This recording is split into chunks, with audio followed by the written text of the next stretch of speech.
ما تذاكرش بطريقة البومودورو التقليدية. لو بتواجه مشكلة في المذاكرة بتركيز أو إنك تبدأ مذاكرة أصلا أو تنظيم وقت المذاكرة، فكمل الفيديو ده للآخر عشان تعرف الحل. السلام عليكم، إيه الأخبار؟ معاكم محمد عبد الله. إن شاء الله هنتكلم النهاردة على البومودورو تكنيك أو طريقة البومودورو، وهل هي نظام ناجح وفعال ولا نظام فاشل في المذاكرة؟ وإيه الحل؟ ما هو نظام البومودورو أو البومودورو تكنيك؟ للي ما يعرفش، البومودورو تكنيك هي طريقة لإدارة الوقت وزيادة الإنتاجية اللي اخترعها الإيطالي فرانشيسكو سيريليو في أواخر الثمانينات لما كان طالب جامعي. واخد بالك، أواخر الثمانينات ما كانش فيه مشتتات أصلا. والطريقة عبارة عن 25 دقيقة مذاكرة و5 دقايق راحة، وبعد كده 25 دقيقة مذاكرة و5 دقايق راحة، وبعد 4 جلسات من تكرار الموضوع ده بياخد راحة كبيرة وليكن 15 دقيقة مثلا.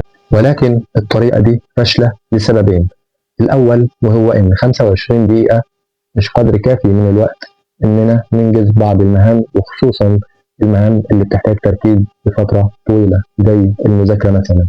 السبب الثاني وهو الانغماس أو الدخول في حالة الفلو، وهو كتاب مشهور جدا لميهايلي تشيسليك. ميهايلي بيتكلم عن الدخول في حالة من الانعزال التام والتركيز فقط على الشيء اللي انت بتعمله.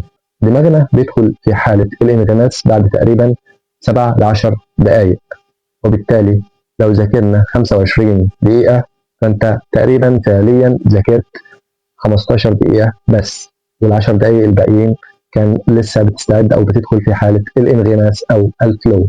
طيب إيه الحل؟ الحل ببساطة إننا ممكن ناخد الفكرة ونعدل عليها شوية بحيث تتناسب مع احتياجاتنا.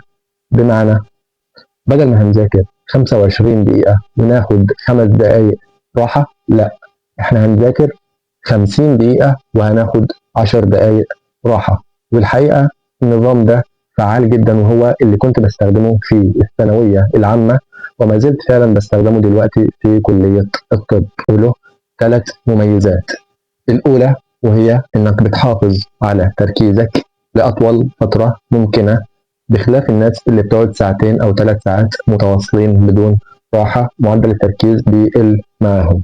بمعنى إنك لما بتبدأ مذاكرة معدل التركيز بيكون كده، وبمرور الوقت معدل التركيز بيبدأ يقل تدريجيا، فأنت بتاخد راحة 10 دقايق تشحن فيها وبعد كده ترجع تاني، فبتحافظ على تركيزك لأطول فترة ممكنة. الميزة الثانية وهي الدخول في حالة الفلو أو الانغماس زي ما قلنا قبل كده. الميزة الثالثة والأخيرة والأهم وهي إن 50 دقيقة قدر كافي جدا من الوقت إنك تنجز التاسك بتاعتك. الطريقة باختصار كالآتي، وليكن أنا هذاكر النهاردة محاضرة أناتومي، وبعد كده محاضرة بايوكيمستري، وبعد كده كورس الإنجليش.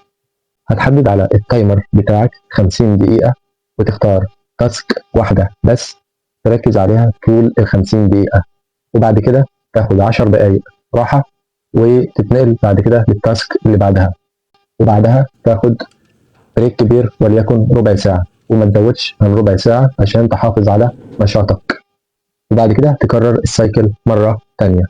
وفي تطبيقات كتير جدا ممكن تساعدك في نظام ال50 دقيقة زي تيك تيك، ولكن لو هتستخدم التليفون يفضل انك تكون عامله في وضع الطيران او الاير بلان مود عشان تتجنب التشتت ورسائل الواتساب والنوتيفيكيشنز. ووصلنا لفقرة الكوت، والكوت بتاع النهارده لبيتر داركر. الراجل بيقول until we can manage time we can't manage anything else. until we can manage time we can't manage anything else. الراجل بيقول انك مش هتقدر تنجز اي شيء الا لما تقدر تدير وقتك صح. اتمنى تكونوا استفدتم، ولو الفيديو عجبك ما تنساش تسيب لنا لايك وتشترك في القناة، ولو فعلا بتستخدم طريقة ال50 دقيقة اكتب لنا في الكومنتس، ولو بتحب فيديوهات المذاكرة او عايزين فيديوهات مذاكرة اكتر اكتبوا لنا في الكومنتس. شكرا على المشاهدة والسلام عليكم.